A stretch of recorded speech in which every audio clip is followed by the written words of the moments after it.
没人能拒绝在蹲坑时刷上1级解压的荒野建造。不仅全屋都进行高温碳化，就连楼梯都是可折叠收纳。看完后保证你双腿发麻。这是有一点社恐的大卫，为了逃离漂亮国城里尔虞我诈的生活，盘下位于田纳西州的200亩山地。由于这里地势崎岖，因此只花了低于市场价1半的价格，省下的马内让他拥有更加充足的启动资金。于是大卫便斥巨资购买了一辆山地越野车运送物资。而为了方便新家的建设，他还特地在溪流旁安营扎寨，之后便可以全身心地投入到木屋的搭建工作。由于宅基地位于斜坡，地基的搭建就尤为关键，不仅基坑要挖得足够的深，立柱还要保持在同一水平，架上地梁之后才能4平8稳。之后大卫用木板围出一圈底座，往中间加上1根龙骨之后，才掏出喷火枪对底座进行碳化，防虫防腐做到位，才能保证一房传3代。紧接着大卫继续拿来木板架在底座上搭建出地板的托梁，完事后就可以直接铺上胶合板。随着底座的完成，大卫开始往上搭建墙体。他首先沿着底座的4周钉上一圈小方木，然后再将2块木板拼接起来，中间形成的凹槽正好可以嵌入到方木上。往上的搭建也是如法炮制。这种独创的搭建方式虽然有些费木板，但搭建出的墙体不但坚固好看，还能确保不会走漏半点风声。随着墙体搭建到半人高，大卫开始在屋前搭建门廊。毕竟房子建于斜坡之上，有个门廊过渡回家之路才能更加平坦。当然最重要的还少不了拿出祖传喷火枪，用3味真火对木板进行一番碳化，紧接着才开始往墙上固定窗框。完事后才掏出油锯在墙上锯出入户大门的位置，再将门框给固定好之后，继续用复合木板往上垒砌墙体。在野外沉浸式的搭建对于社恐的大卫来说无疑是一种享受，有山有水，远离人群，无需社交，饿了就回到帐篷内烹饪美食。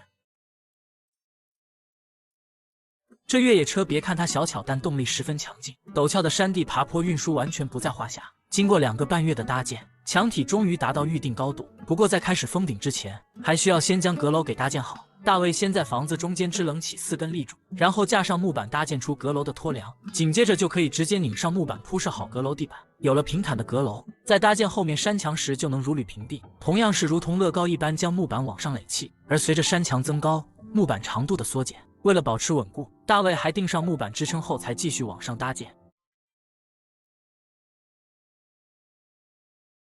而在搭建前面山墙之前，为了能够站稳脚跟，大卫决定先将门廊给搭建起来。由于之前已经把门廊的地板铺设好，现在只需在上面支棱起4根立柱，接着就可以架上木板连接起来作为顶部的托梁。而为了更加的牢固，大卫还拿来角马进行加固，完事后就可以铺设木板对顶部进行密封。建好的门廊也为搭建前面的山墙提供了落脚点。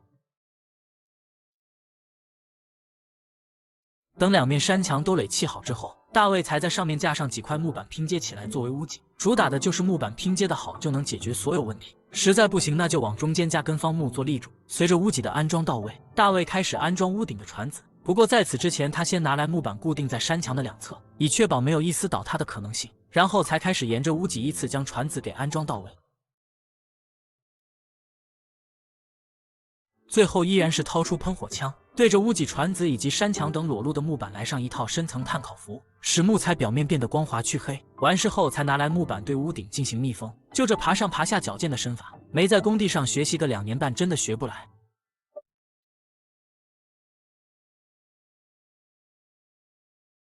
虽然视频只有短短几分钟，但其实从开工建设到洗封金顶，大卫整整花了1年时间。而此时正值多雨的季节，为了避免屋漏偏逢连夜雨，防水工作显得刻不容缓。只见大卫小心翼翼地攀爬到屋顶，自上而下地将防水布铺设下来，把屋顶全方位无死角地覆盖好。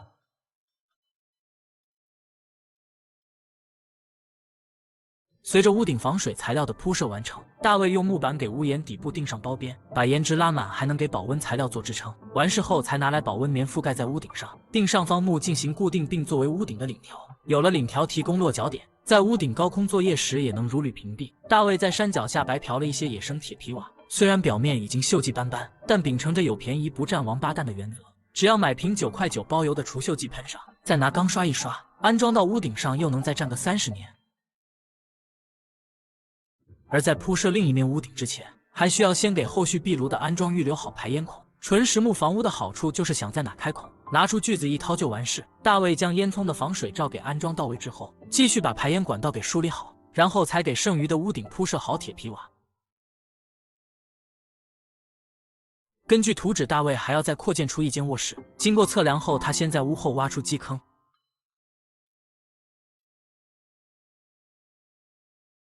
将立柱埋好之后，才回到室内，掏出油锯对着后墙开始疯狂输出，将通往卧室的大门打通。但此时已经进入深秋，想要在入冬前住进新家，卧室的扩建只能暂时搁置。为了让现有的室内空间利用最大化，大卫决定将阁楼再度扩建。他拿来方木在屋内支棱起2根立柱，上面加上木板搭建出横梁，另一边的托梁则直接拧在墙上，只要螺丝打得足够多，就能保证没有坍塌的可能。而后再铺设上木板，用拧上螺丝固定好，就能与原来的阁楼连成一个整体。现在这小屋睡上5、6、7、8个人也绝对不成问题。壁炉作为荒野建造的老演员，也是时候闪亮登场。将其组装好之后，先搁置在室外，毕竟室内的防火措施还没搞好。大卫可不想发生意外进去踩缝纫机，首先往地板上先铺上一层石棉瓦，再用方木围出一个底座，旁边的墙上也同样钉上2块。完事后再用混凝土对底座进行浇筑。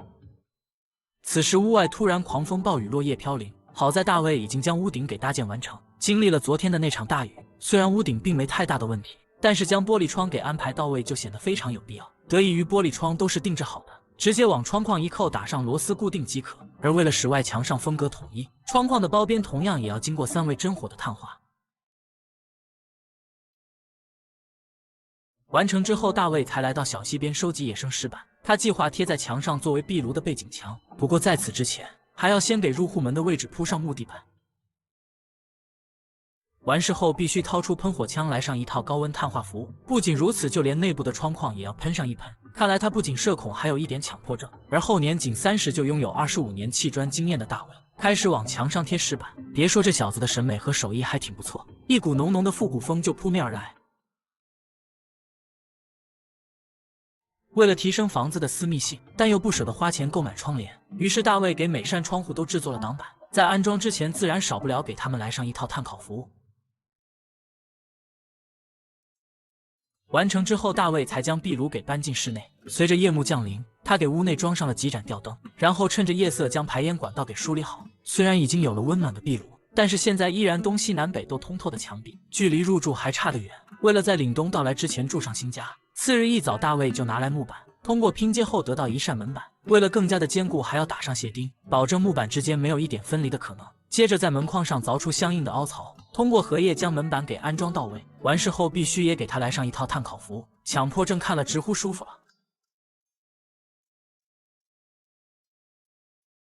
至于后门，大卫打算安装2个推拉门，他先拿来木板固定好门框，然后再用同样的方式将木板进行拼接，制作出门板。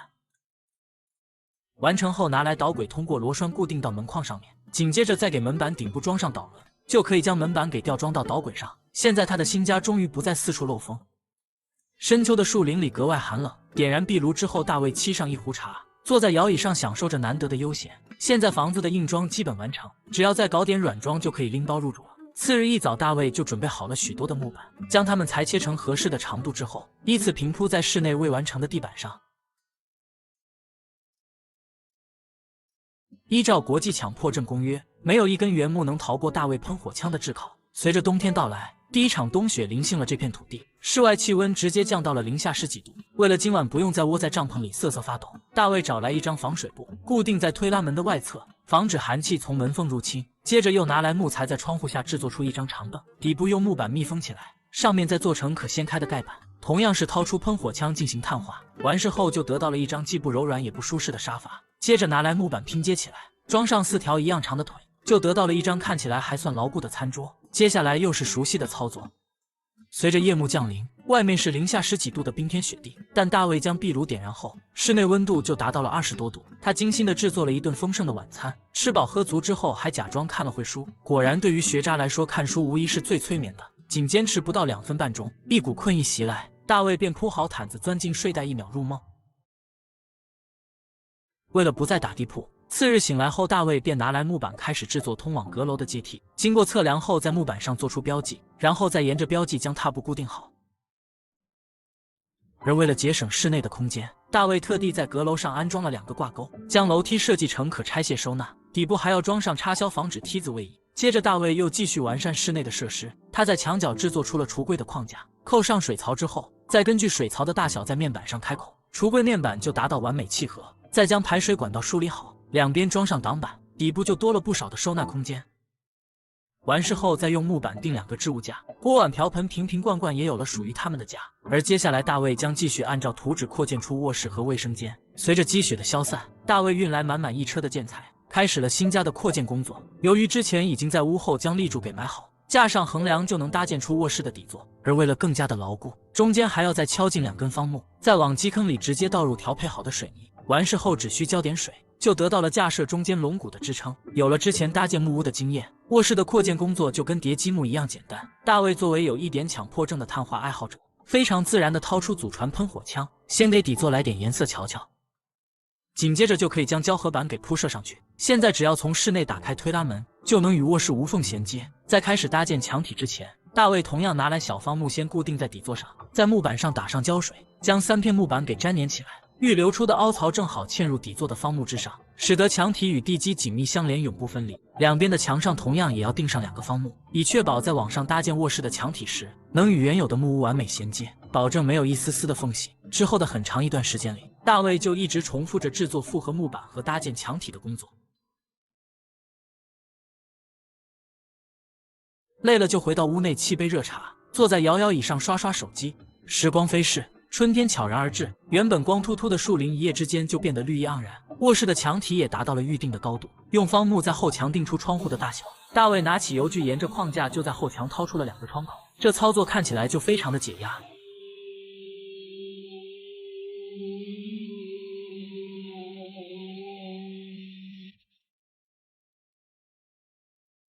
接着大卫再将加工好的木板架在墙上，搭建出卧室的屋顶船子，之后就可以拿来木板对屋顶进行密封。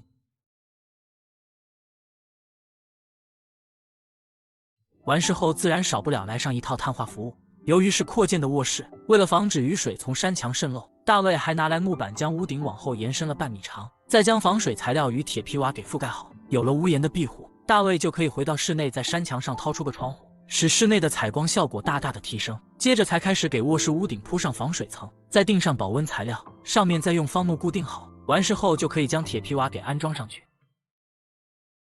随着屋顶的完成，大卫顺手将玻璃窗给安装到位，然后就回到里面开始室内装修。他先给地面铺上一层防潮垫，而为了使室内的地板达到统一的风格，在铺设之前用3味真火对木板进行碳化就非常有必要。再用钢刷来上一套马杀鸡，完事后就可以依次的将它们铺设到地板上面。随着卧室的扩建完成，再安排上一套桌椅以及一张柔软的大床，大卫的新家终于有了温馨的感觉。接下来大卫开始搭建卫生间，有了扩建卧室的经验，只需根据设计图纸在屋旁挖出基坑，埋好立柱之后就能搭建出底座。紧接着大卫又回到室内，规划出门框的大小，然后掏出油锯就在墙上抠出卫生间的门洞。由于现在正值雨季，为了早日完工，大卫只好摇来朋友帮忙。有了工具人的辅助，搭建的效率直接乘以10。很快他们就完成了墙体的搭建工作。而为了使外墙风格达到统一，大卫又掏出了喷火枪，对着墙体又是一顿疯狂的输出。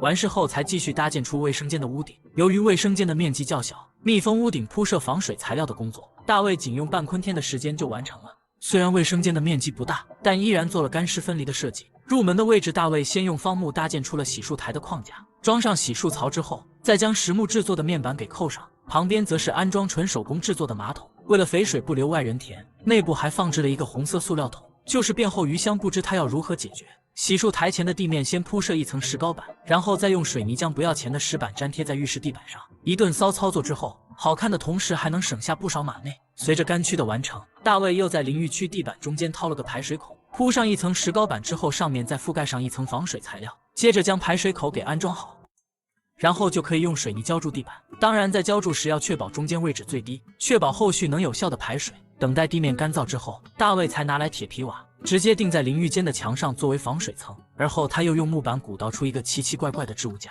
在他装上链子把浇花用的洒水壶放上去后，我才反应过来，原来这就是他淋浴用的花洒。最后再将隔水帘给挂上去，这间干湿分离的卫生间就算完成了。接下来自然就是好好的洗个热水澡，缓解一下疲劳。只见大卫先将室外的壁炉点燃，然后将注满水的洒水壶直接放上加热，等水烧开之后，就可以放置在架子上。在淋浴时根据水位调节链子的长度，就成功实现了淋浴自由。至此大卫的新家的建造就算完成了。而接下来他还要完善一些细节以改善生活质量，必不可少的就是装上太阳能板和2个超大的蓄电池。现在哪怕遇到阴雨天，电池的电量也能够支撑个3、5天。不仅如此，他还在屋檐四周装上了雨水收集系统，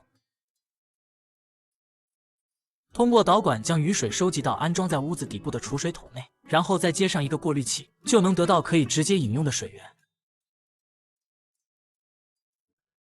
随着水电问题得到解决，他还安装了移动 WiFi， 实现了上网自由。以后吃饱喝足后，就可以坐在门前悠闲的刷刷美女视频。这样的生活你羡慕吗？